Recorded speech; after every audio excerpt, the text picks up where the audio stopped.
Nagpakasal si Boaz kay Ruth. Ika-4 na kabanata. Pumunta si Boaz sa pintuang bayan at naupo roon. Nang dumating ang sinasabi niyang mas malapit na kamag-anak ni Elimelech, sinabi ni Boaz sa kanya, "Kaibigan, halika't maupo ka." Lumapit naman ang lalaki at naupo. At tinipon ni Boaz ang 10 mga tagapamahala ng bayan at pinaupo rin doon. At nang nakaupo na sila, sinabi ni Boaz sa kamag-anak niya, "Bumalik na si Naomi mula sa Moab, at gusto niyang ipagbili ang lupa ng kamag-anak nating si Elimelech. Naisip kong ipaalam ito sa iyo. Kaya kung gusto mo, bilhin mo ito sa harapan ng mga tagapamahala ng mga kababayan ko at ng iba pang mga nakaupo rito. Pero kung ayaw mo, sabihin mo at nang malaman ko. Kung tutuusin, ikaw ang may tungkuling tumubos nito, at pangalawa lang ako."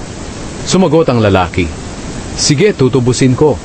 Pero sinabi ni Boaz, "Sa araw na tubusin mo ang lupa kay Naomi, kailangang pakasalan mo si Ruth, ang Moabitang biyuda, para kapag nagkaanak kayo, mananatili ang lupa sa pamilya ng kamag-anak nating namatay."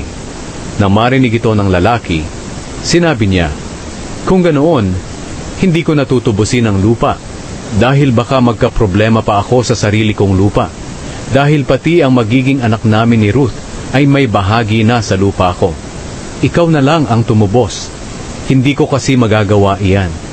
Nang panahong iyon sa Israel, para matiyak ang pagtubos ng lupa o ang paglilipat ng karapatan sa pagtubos ng lupa, hinuhubad ng isa ang sandalyas niya at ibinibigay sa isa. Ganito ang ginagawa noon sa Israel bilang katibayan ng kanilang transaksyon.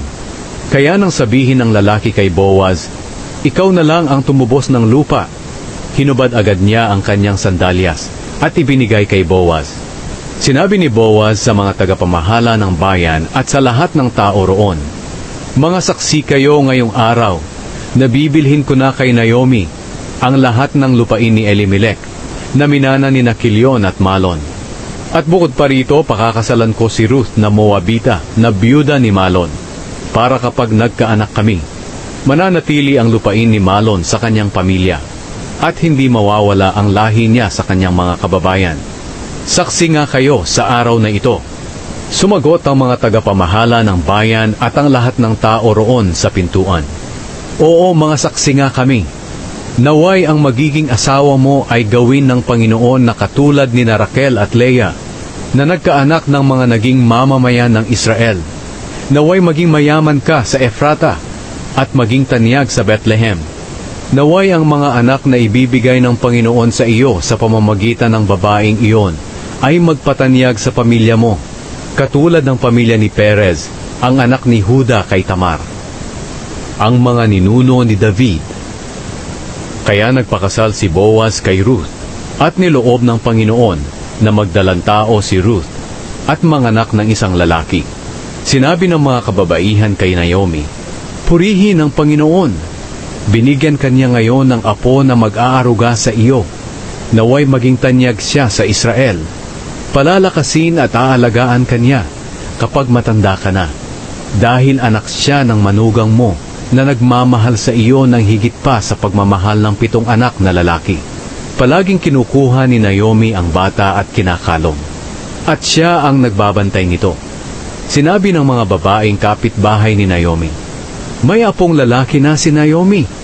Pinangalanan nila ang bata na Obed.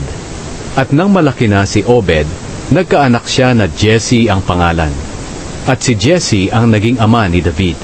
Ito ang mga angkan ni Perez hanggang kay David. Si Perez ang ama ni Hezron. Si Hezron ang ama ni Ram. Si Ram ang ama ni Aminadab. Si Aminadab ang ama ni Nashon. Si Nashon ang ama ni Salmon. Si Salmon ang ama ni Boaz. Si Boaz ang ama ni Obed. Si Obed ang ama ni Jesse. At si Jesse ang ama ni David.